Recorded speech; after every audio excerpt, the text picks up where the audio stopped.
Tentu anggaran PCPEN itu, ya, penanganan COVID dan juga pemulihan ekonomi nasional masih tetap dianggarkan di tahun 2022.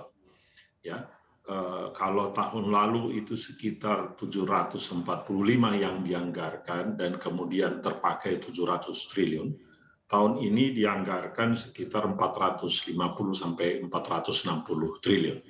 Jadi memang seperti yang kami katakan tadi itu minimum setengah tahun terakhir ini, setengah tahun pada tahun 2022 ini kita anggap kita masih menghadapi COVID-19 ini. Jadi baik itu anggaran dari kesehatan, kemudian anggaran juga bantuan sosial maupun anggaran untuk pemulihan ekonomi nasional itu masih tetap ada, tetapi memang berkurang dibandingkan dengan tahun sebelumnya. Jadi yang jelas yang dikurangi itu tentu nanti adalah anggaran kesehatan tentu tidak akan sebesar tahun lalu lagi, karena kalau tahun lalu kita full year kita menghadapi COVID-19. Sekarang kan seperti yang kami katakan tadi, kemungkinan bisa setengah tahun saja, karena kalau di berbagai negara bahkan mereka sudah memperlakukan mulai dengan bulan Februari atau bulan Maret ini, mereka tidak menganggap lagi ini menjadi pandemi, ya. Jadi kita juga arahnya akan begitu. Demikian juga program sosial ini mungkin akan lebih lambat kita delay, artinya bahwa meskipun sudah selesai COVID-19, mungkin masih ada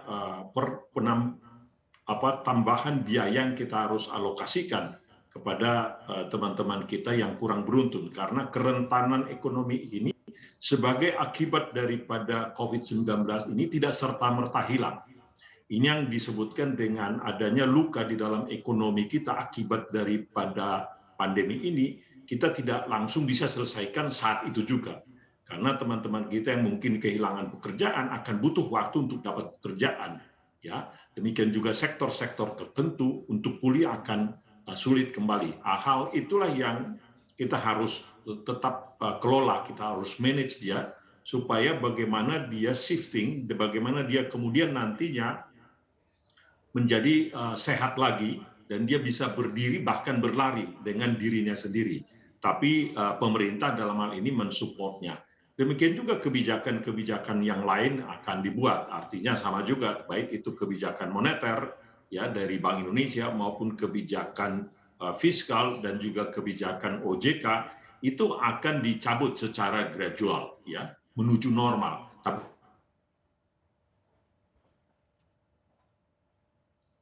kita lihat di rumah sakit misalkan, tidak langsung dicabut seluruhnya, dia akan pelan-pelan dicabut yang kemudian akhirnya dia rehabilitasi dan kemudian dia bisa berlari. Kira-kira itu yang akan dilakukan oleh pemerintah.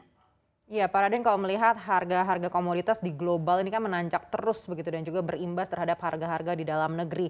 Kalau memang nantinya dalam proses transisi ini ya sudah mulai dilonggarkan dan tiba-tiba akan ada varian baru, ini kan tentunya berpotensi terjadi turbulensi begitu. Mungkin ada antisipasi yang sudah disiapkan pemerintah juga untuk menjaga turbulensi ini?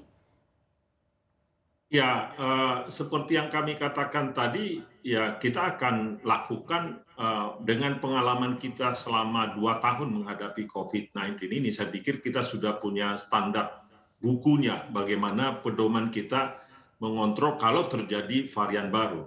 Tapi yang Ibu Aneke katakan tadi, persoalan komoditas, itu bukan hanya pandemi saja, kebetulan juga sekarang ini ada persoalan yang terjadi. Jadi setelah pandemi ini muncul juga perang kan, ini mengakibatkan mungkin akan berlama-lama nih harga ini cukup tinggi. Nah untuk itu lain lagi ininya strateginya. Strateginya di situ kan di sisi lain pemerintah sebetulnya diuntungkan dengan harga-harga yang naik ini, ya harga-harga yang naik dari komoditas-komoditas ini. Jadi di satu sisi ada keuntungan pemerintah, tapi di sisi lain kalau terjadi perbedaan harga yang sangat signifikan antara harga di internasional dengan harga di domestik, nah ini kan menjadi masalah. Nah, menjadi pilihan nanti kebijakan buat pemerintah adalah apakah kita subsidi barang atau subsidi orang. Nah, itu yang selalu menjadi pilihan.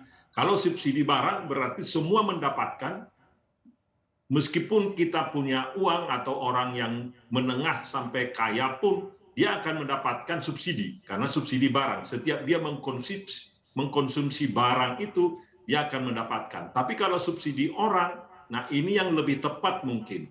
Jadi bisa saja nanti kalau memang harga komoditas ini naik terus, ya, yang terjadi adalah harganya dilepas, ya. Tapi kemudian kita berikan subsidi kepada yang paling rentan dari penduduk kita.